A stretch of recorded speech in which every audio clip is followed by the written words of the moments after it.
de 5 terrains de Maracana, dont un terrain ira à Agadez, parce que c'est à la suite de la lutte Cocoa d'Agadez qu'on a eu ces moyens.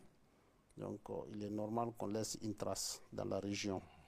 Et les 4 autres terrains seront installés à Niamey. D'ores et déjà, on a commencé l'installation d'un terrain au niveau de la francophonie. On va créer un centre sportif là-bas avec le soutien de l'Agence de modernisation des villes de Niamey. Actuellement, les travaux sont en cours.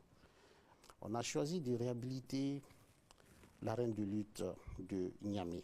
Cette arène de lutte n'est pas seulement destinée à la lutte. Il y avait des terrains annexes qui servaient au handball, au volleyball, au basketball, dont l'endroit spécifique où se trouve l'AFN, l'Association des femmes du Niger.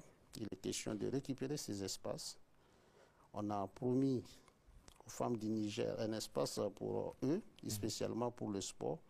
Donc l'endroit là, c'est là aménagé aussi qui va voir l'installation d'un terrain de Maracana et un terrain omnisport, basket, volley, hand, en plus des salles qui seront aménagées pour le sport dédié aux femmes. L'autre terrain, on a rétrocédé ça à l'armée. C'est en train d'être installé au niveau de Gamkali pour que la jeunesse de ces quartiers aussi puisse avoir un endroit pour faire du sport. En plus de ça aussi, on nourrit, comme je le disais, on a à peu près nos apprenants dans nos écoles, presque 4000. Et ces enfants, on a constaté souvent à la sortie d'école, ce n'est pas aussi facile que ça. On est en train d'envisager comment les récupérer à travers la création de ces industries sportives et culturelles. Et sportives, par exemple, ces terrains-là, on a déjà initié une demande pour qu'on nous facilite la création d'une agence de gestion de ces infrastructures.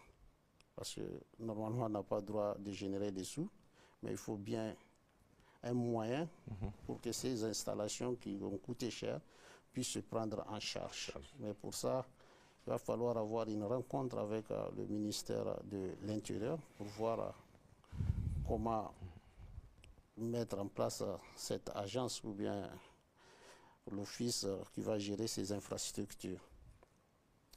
En plus, on a aussi le projet d'une industrie sportive. Parce qu'aujourd'hui, il est temps qu'on puisse produire nos équipements et je dirais même nos matériels sportifs sur place. Oui. On en a les moyens. Côté culture aussi, c'est là où, par exemple, pour ce qui est de l'équipement sportif, principalement c'est la couture. On a des jeunes qui sont dans ce domaine. Ces jeunes-là pourront être récupérés et avec une formation en plus professionnelle, plus poussée, et pourront servir dans ce genre d'industrie. Côté chaussures, on a aussi des jeunes dynamiques qui sont dans le domaine de la confection des chaussures de tout type sur place ici à Niamey. On a déjà pris attache avec eux. On verra à l'avenir comment les utiliser aussi pour les équipements, chaussures spécialement sportifs. C'est des projets qu'on nourrit dans ce domaine. D'accord. Monsieur le ministre, sans doute, les arts constituent le parent pauvre de votre portefeuille ministériel. Pouvez-vous nous dire qu'est-ce qui est fait pour changer cette situation et faire des arts un pilier de notre développement socio-économique? Dans la même lancée, comment faire pour que les artistes vivent vraiment